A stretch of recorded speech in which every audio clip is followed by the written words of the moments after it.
If you've ever wondered what it takes to get a steady stream of new clients nonstop coming into your business, a crucial piece of that is being able to attract the right type of clients with the right type of content. That's why in today's episode of the Online Business Clinic podcast, we've got Liz Boer stopping by to share with us her 3-step system to help us create monthly content that brings demand to our business fast. So hang tight.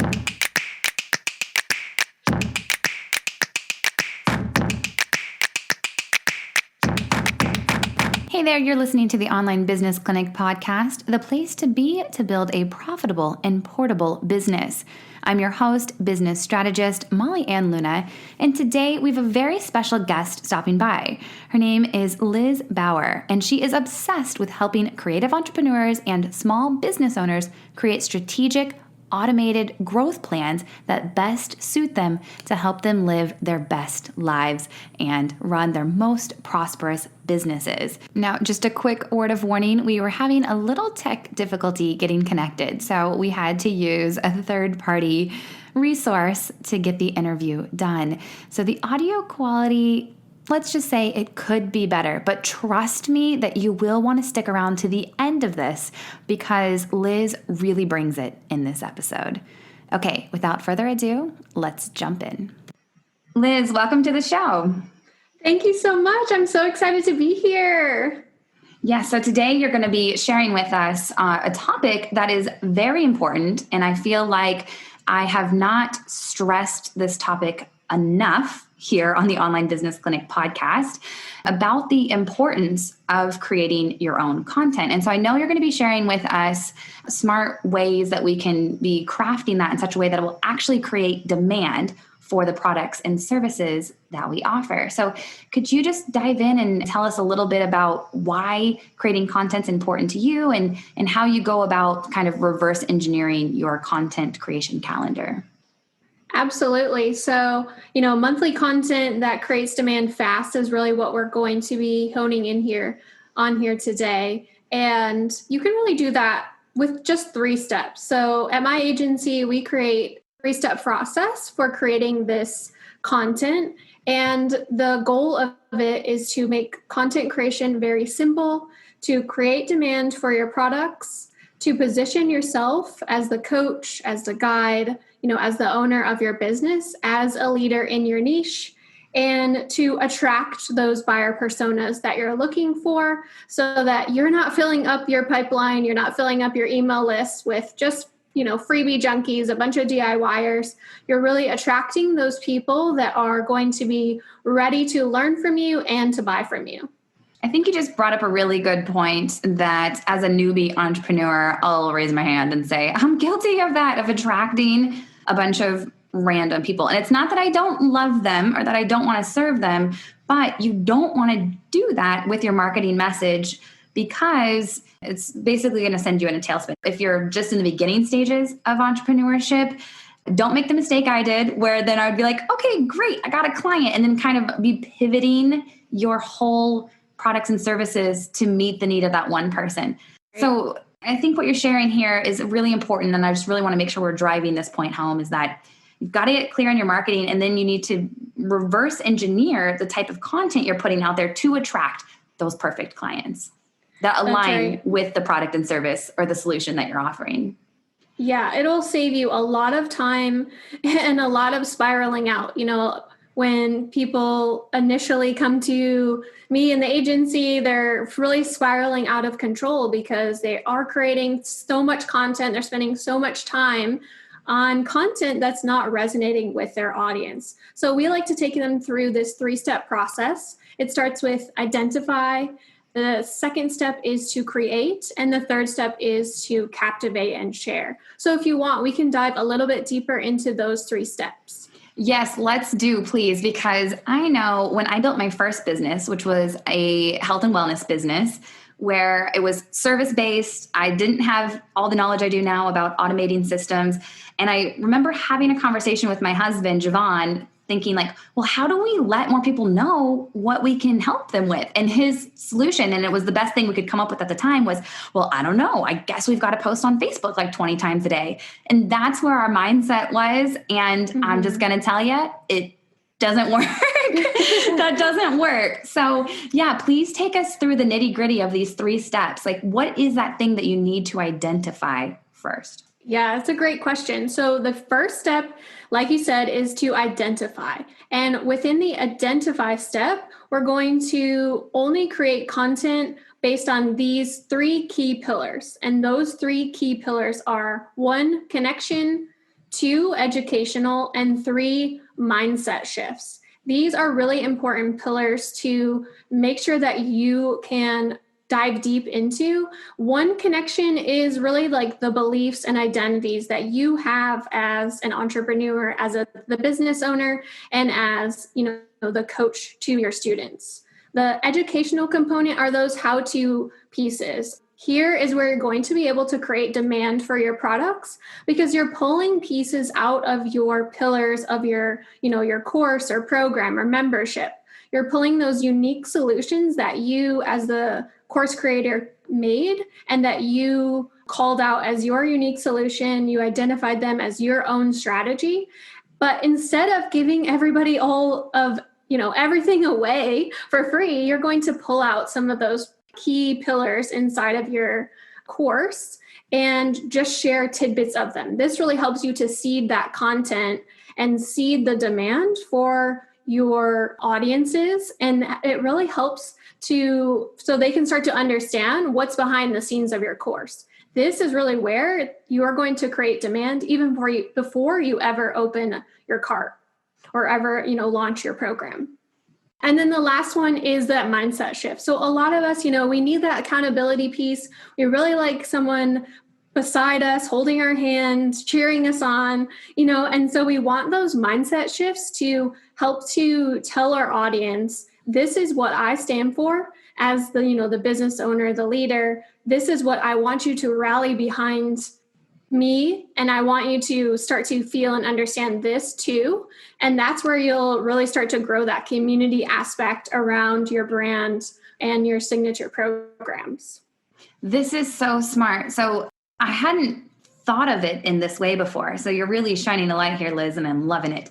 So before we can even think about what blog article we should write or what video we should create or who our next podcast guest should be, we've got to really identify those 3 things: the connection, the education, and the mindset. So that's all the inner work. And then from there, so I'm just to be clear, that's we have to know who we are, where we are, and where we want to go before we can actually start laying that roadmap.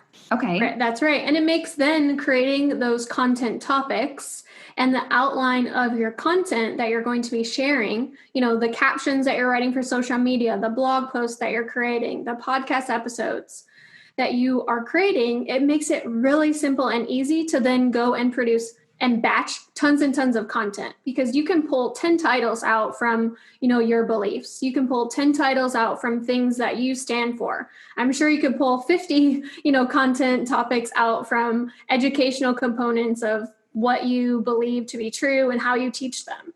So it makes then going to step 2 of the 3-step process, create, to going and creating those content topics from those 3 key pillars inside of step number 1, which is identify. So smart. So smart. Okay. And then of course, our final step is step number 3. So captivate and share. And this is where we are attracting our buyer persona, because we already have our content topics, because we have polarizing content to share with them. We're going to be attracting our buyers, in that first key pillar, connection. You're talking about things that you identify with. So for me, I identify with female, I identify with entrepreneurs. So then I attract those people to me. I identify with people with integrity. So I attract those people to me. So you can begin to reach out and expand your audience, even if you're starting from scratch or you've been in business for, 5-10 years. You can always begin to attract more people to you that are going to want your programs and services. And you just mentioned a word, and I think it was perspective. I don't know if exactly, but it triggered in my mind. I've done some media training with a top level coach in Los Angeles. And one of the key things she taught me, she would always say, Molly Ann, your point of view will carry you through. And it didn't really land on me before, but here's my takeaway from this section of Captivate. When it comes to helping other people solve a problem in business, they can go to their Google search bar and type in, how do I get clear skin? How do I lose weight? How do I get passive streams of income online? And a million answers will show up. And they can get all of their answers for free, but they don't want just free. They want to work with somebody that they know, that they like, that they trust. And so what I'm hearing you share with us, Liz, is that in that first section, when you can really identify what you're connected to in your business and who you're trying to connect with, what educational pieces you need to bring in, that mindset shift, and just really understanding, like you just shared with us here, which is so amazing, integrity, woman, entrepreneur. Like when you can tap into that, then you've got to not only educate them, but bring your own personality and perspective and flavor, because those perfect clients will be attracted to you like a magnet. So let's not forget about that when we're creating content. I'm guilty of it. Sometimes I try to hold back on my military jargon, and I'm like, no, wait a minute. I've got so many military family members and service members listening to this podcast. Don't hold back. Yes. And it just gives your people, a little bit behind the scenes about you, because that's a core value that you stand for, and other people may have different core values, and then some overlap. So that just gives them a little bit behind the scenes about like who you are. And it really brings them into your story rather than keeping it like, oh, this is Molly Ann's, story. This is how she was successful. This is Liz's story. This is how she was successful. This is Susie's story. It brings everybody together, creating that community. And like I said before, then that helps them to really rally around what you are doing, to then want to buy from you, to want to be inside of your community, really just to be like in your aura, because they believe in what you're doing so much. Think about like a brand that you buy from. You've never met the owner, but you believe in what they're doing as a company. You believe in the products that they're putting out into the world, and you buy from them just because you want to have a little piece of that, same environment too. Yeah, whether you realize it or not, you are always voting with your dollar. That's right. That's right. That's such a good point, Liz. So my question is, how do we kind of find this mix between, we want to make sure we're not just showing up and being like, buy my stuff, buy my stuff, buy my stuff, buy my stuff. So how do we, when we're creating this content calendar, find that nice mix that will attract people into our marketing sales funnel, if you will? Yeah, that's a great question. And that's really why we created this 3-step process, because in step 1, you're creating those 3 key pillars: connection, education, and mindset, so that 50% of your content is going to come from the connection and mindset shift content. 50% is going to be coming from education content.